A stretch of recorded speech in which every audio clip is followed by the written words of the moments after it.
Discussions about PFL Paris, Jake Paul is boxing against Mike Tyson, and the next TUF coaches have been announced. These are today's topics. My name is Flo. Welcome to the Championship Rounds. I would like to start with talking about the PFL Europe event in Paris. Unfortunately, I didn't talk about it beforehand because I only realized late that it took place on a Thursday. What definitely caused excitement and discussions was the outcome of the main event. I think most people have already seen the stoppage by Marc Goddard. Cedric Doumbe, who by the way sold out the whole arena within 20 minutes, was facing his opponent Baki Chamsoudinov. He apparently had a splinter in his foot and asked Marc Goddard to pause the fight so it could be removed. That's simply not allowed in MMA, which is why Goddard denied it and the fight continued. Ultimately, in my opinion, it was Baki who interrupted again, which led Doumbe to point to his foot again. That was what moved Goddard to stop the fight, who was reffing a fight between two Frenchmen that don't speak English from what I know. Maybe that would have helped. Doumbe had indicated twice in Goddard's perception that he could not continue to fight. And when you remember foot injuries like John Jones against Chael Sonnen, people with weak nerves look away now, then of course that seems extremely trivial. Fight lost because of a splinter in the foot, probably from the wooden floor of the cage. Replays show no severe injury, and Doumbe also protested immediately after the stoppage. Nevertheless, it is counted as a TKO victory for Baki. Both fighters, by the way, agreed to repeat the fight in the future. A crazy fight announcement then came regarding Jake Paul and Mike Tyson. Those two will box against each other at the AT&T Stadium in Texas on July 20. Of course, it's an extremely controversial matchup because Mike Tyson will be 58 years old at the time of the fight. So there are of course many voices harshly criticizing Jake Paul for it. Other people say, however, if Mike Tyson can regain even 10% of his old form, Jake Paul will have problems. Personally, I don't see that coming and I'm more worried about Mike. The last videos from sparring in which Tyson still looked quite good, which Jake Paul currently claims are 2 weeks old, are actually 4 years old. And I guess you don't get fitter between 54 and 58. Other people also simply doubt that it will be a serious fight, especially because Mike Tyson trained Jake Paul at the beginning of his career and these two have a quite friendly relationship. But Tyson also said in an interview, "It's a full circle moment that will be beyond thrilling to watch, as I started him on his boxing journey on the undercard of my fight with Roy Jones and now I plan to finish him." Many fight fans of course would like to see that. And there's something else that's quite remarkable about the fight. It will be broadcasted on Netflix. According to Jake Paul, it won't be in pay-per-view and all people with a Netflix subscription can just watch the fight there live. I picked up that it's Netflix's third sports event. The first was some celebrity golf match. No idea what the second was, but this boxing match will probably be the biggest so far. I'm curious to see what will follow in the future.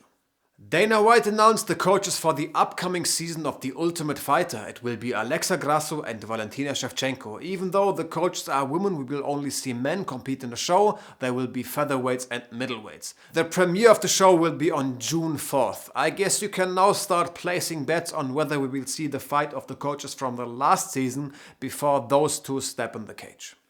The UFC also announced that they will host a fight night in Abu Dhabi on August 3rd. Cory Sandhagen again said in an interview with Shakil Mahjouri that he has no problem fighting Umar Nurmagomedov if he is promoted a title fight afterwards. Other than that, we also have some new fights announced. One negates guesses from my last episode. Manel does not get a title shot but will fight in the main event of a fight night against Matheus Nicolau on April 27th. So we will see a rematch of a close fight from early 2021, which Nicolau won by a split decision. Speculations about who now gets the title fight against Pantoja in Rio of course continue. Maybe Mukav, maybe Rival. Pantoja expressed completely different plans. He said in an Instagram story that he wants to give the shot to an absolute nobody. Of course that also could be a shot at one of the two, but it doesn't sound like that in my ears.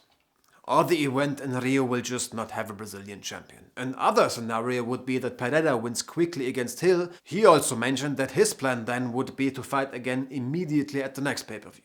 Bellator is also returning to Paris on May 17 and the fights for that card have been announced. 2 title fights can be expected. For one, Usman Nurmagomedov will defend his lightweight belt against Alexander Shabli and Pachi Mix will fight in bantamweight against Magomed Magomedov.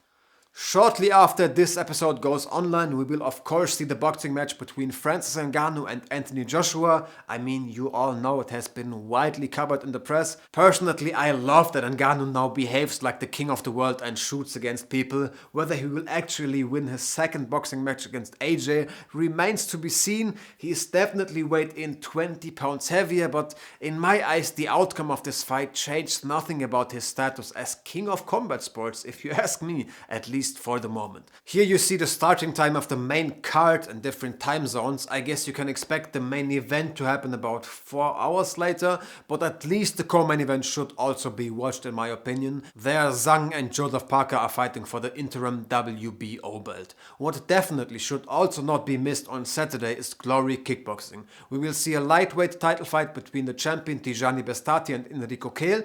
Additionally, there's a one-night tournament between 8 heavyweights, including the champion Rico Verhoeven. So the finalists will fight 3 times in one evening. I will actually be live there, that's going to be insane, trust me.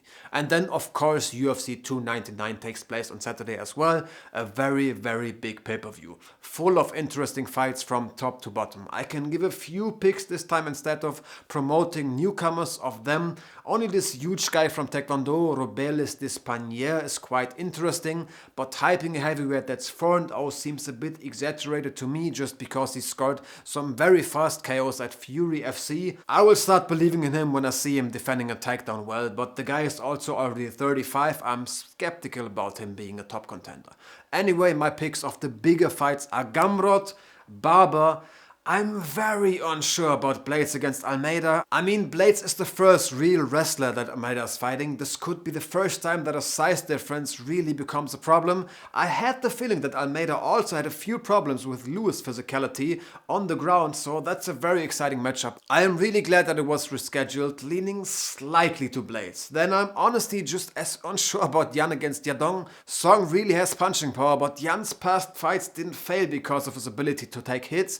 Also very tough to pick. Unfortunately, I believe Jack Della Maddalena will stop Gilbert Burns, even though I'm a huge Gilbert Burns fan, probably just because I believe Burns wants to stand and trade with him instead of just going for the takedown. But if he just wants to grapple, I see it as an even fight. Similarly, I would rate the fight between Holland and MVP. Holland should, in my opinion, also look for a clinch and a takedown. If he fights the same fight as against Wonderboy, I'm definitely leaning towards MVP. Otherwise, it's a coin flip. I would even see still MVP as the slight favorite. For Poirier against Saint-Denis, I also can't make a firm prediction. It might annoy some people that I call this picking favorites and then saying this about so many fights, but it just shows how good this card is. If I were forced to pick, I think I would go with Poirier's experience, but I think that's the toughest fight to pick. Saint-Denis is a dangerous guy.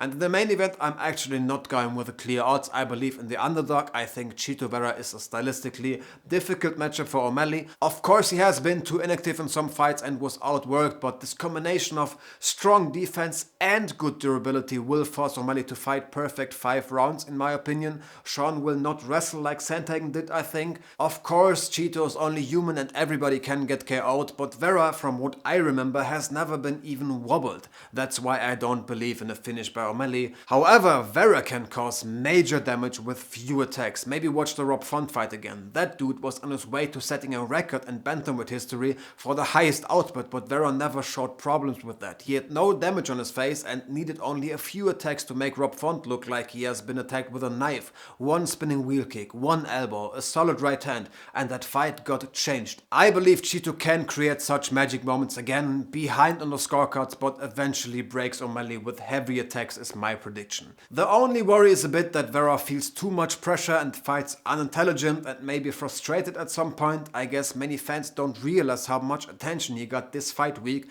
For the first time in UFC history, there was an English and a Spanish media day for him. Out of 120 registered media seats, 40 were from Ecuador. Pretty crazy how big of a star Chito already is.